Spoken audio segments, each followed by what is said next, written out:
let's say, I'm going to erase these numbers for 2 seconds. Let's say you all took a test, and the average score on the test, the mean on the test is an 80. I'd be happy with that, okay?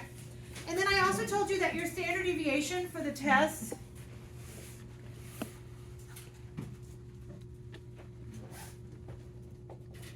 so the standard deviation for the test is 5 points, okay? So if your average score for your group is an 80, and I tell you you have a standard deviation of 5 points, what that means is the middle guy is 80, the next higher grouping is an 85, because I'm adding 5 to it. The one right below it would be what? 75. Cool. Move your way up the ladder here. This guy over here in the next standard deviation will be a 90, and then over here a 70. Are we cool so far?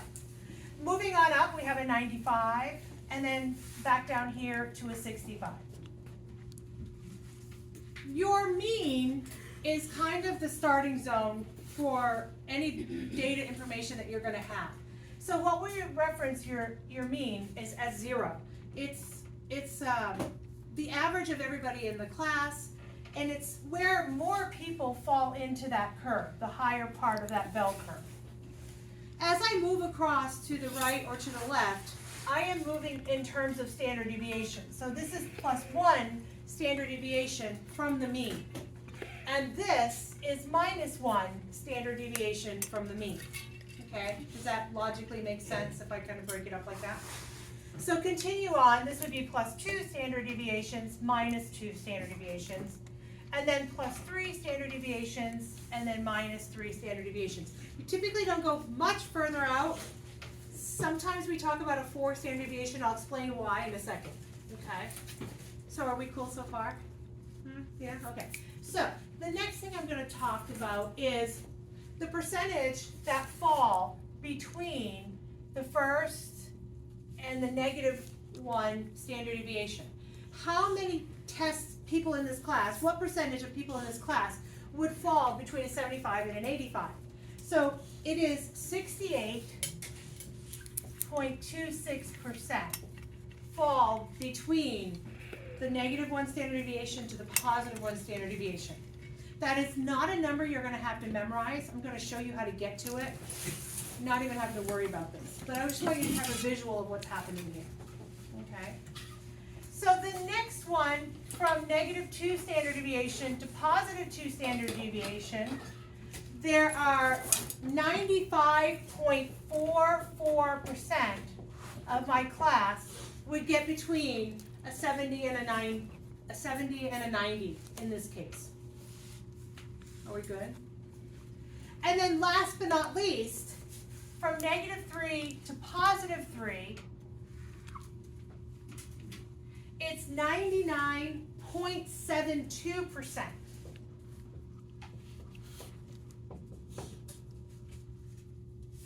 .72% fall from -3 standard deviation to +3 standard deviation. Does that give you everybody in my class? No, because if I was talking about everybody in my class, what percentage would I be talking about? 100%. So remember I started to kind of allude that sometimes you go a little further than the 3 standard deviations? It leaves you just a minimal amount on each end that fall into that category. Somebody who wrote their name on the test and then passed it in blank, happens all the time. That would be like a 0. They would fall into that last bit of standard deviation. Or somebody that obviously got 100 and not everybody was sporting 100, you know? So 99.72 fall between there. However, we know that that bell curve represents 100% of the people sitting in my classroom. So if I'm looking at the data, I want to know everybody in my classroom. So this gives me only from -3 to 3, only 99.72%. Are we good so far? Okay, so now, if I'm thinking about it logically, this guy is right down the middle, this 80. What percentage of people got less than an 80 in my class on this test? Can you guess? Like, I think I heard you say it. 50%. Does that make sense? 50% of my people fell this side of the curve.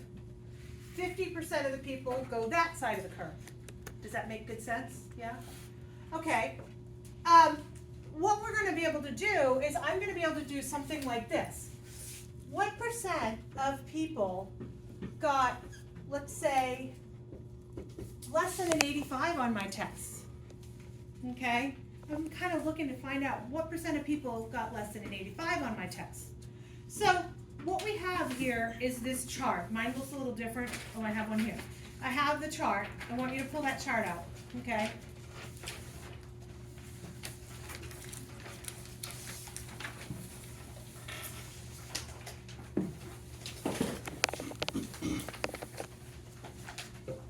This chart is made up. It has the Z here, it has some numbers up here, and numbers down here, and then it has 4-digit numbers here. Is everybody seeing what I'm kind of drawing there? If you're looking at your chart, yeah. Do you have any extra charts? I do have one extra. Did you lose your chart? Oh, yeah. What I told you, it was like you should never lose it. Sorry. Oh my gosh. Okay, so if you look at, let's say the top part of the the Z on the left-hand side, I want you to look at the very top one below the Z. What do you see for a number there under Z? 0, okay? I want you to look at the 4-digit number that falls right next to it. What is it saying? 0.5. What that's saying is when your Z-score is 0, when your mean is 0, there are 50% that fall behind it. That's what that chart is telling you. Okay, did that make sense? So what this chart does is it starts at 0 and it works its way right and tells you percent behind. So for example, what if I said, what is the percent that fall behind 1 standard deviation? So on your chart, you're going to look for 1.0, 1.0 down this column here. So go ahead, look for 1.0 down that column. And if I'm thinking about 1.0, after it is another 0, because it's just 1, right? So I want you to go 1.0, wherever it's located here, and then up here you have a 0. And I want you to meet where those two guys meet. What is the 4-digit percentage that goes with 1.0? 0.8413. So that is telling me that 84.13% fall behind that 1 standard deviation. And also with what we're working with here, what percentage of people got an 85 or less on my test? So 85 is in the 1 standard deviation spot. You looked at 1.0, you told me 84.13. 84.13% got less than or equal to an 85. Does that make sense? Are we cool? Mm-hmm. Let's try the 2.0. What is the percent of people that got less than a 90 on my test? So I want you to go 2.0 on your chart. I want you to look for the 4-digit percentage that you see on there. And what do you get? 0.9772. So 97.72%. Logically, does that make sense? So let me trip this up a little bit. I want to know the probability of getting greater than or equal to a 90 on this test. Oh, how does that work? Okay, so you guys just told me here, all the way back was 0.9772, right? Isn't that what y'all said from here all the way back was 0.9772?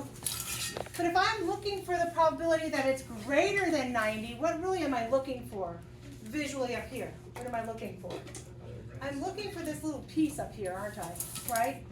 If the whole chart is 100%, and I just got this from here back is 0.9772, then what is this little piece that I have left over? How do I go about figuring that out? Yeah, you do 1 minus 0.9772. Or 100% minus 97.72. Exactly. Either or is going to get you where you need to get. So what percentage of kids in my class got greater than or equal to a 90 on the test? 2 points. Yeah, not very many. That's okay. Okay, does that make sense? Are we good? We feeling it okay? So this chart, the only downfall that this chart has is that it starts at the mean, 0. It works its way to the right and gives you the percent back, only. So you have to figure out, if I am getting to the right and back, what am I looking for? Am I looking for that big hunk that I'm getting there? Or am I looking for the little sliver up front? Okay? Now, how does this work, do you think? What is the probability that my kids got less than or equal to the 70 on the test? So what I've been saying here is that this starts at 0, works right, and then tells me percent back. Where is 70 located on this particular problem here? It's over here at -2. Anywhere on that chart do you see a -2? No. None. It's not going to give you anything negative, never, ever, ever, right? So our dilemma is, we got a negative, but we can't because our chart is very restrictive. However, this particular chart is what we call symmetric. The distance from the mean to +1 to -1 are equidistant. Does that make sense? From 2 to -2 is equidistant from the mean. So how do I handle that? If I'm over here and I'm looking for this little snippet of percent, I can't go to the left of the mean and figure that out. So what am I going to have to do in turn? And what's ahead of positive? I'm going to go to the positive. Now remember, I'm looking for this little snippet here. I'm looking for this, right? So I'm going to head to the positive. I'm going to look for 2.0 on there. That's going to give me from here all the way back. It's not what I want. I want the little snippet. So what do I do to get that little snippet? I do what? 1 minus my answer. Exactly right. So I always kind of shade in what I'm looking for. So I know, am I looking for big chunk, little chunk? What am I looking for? Okay, so go to 2.0, tell me what the percentage is, take 1 minus that. That gives me the little snippet, which in turn gives me this little snippet. So what do I get? 2.28. The final answer? 2.28. You're saying 20. Yeah. What is the percent at 2 back? It's 0.0228. Okay, you mean after you did 1 minus some number. Yeah. Okay. What do you guys think so far? Cool? No? Yeah? Okay, now, what if I asked you, what is the probability that I got between a 75 and an 85?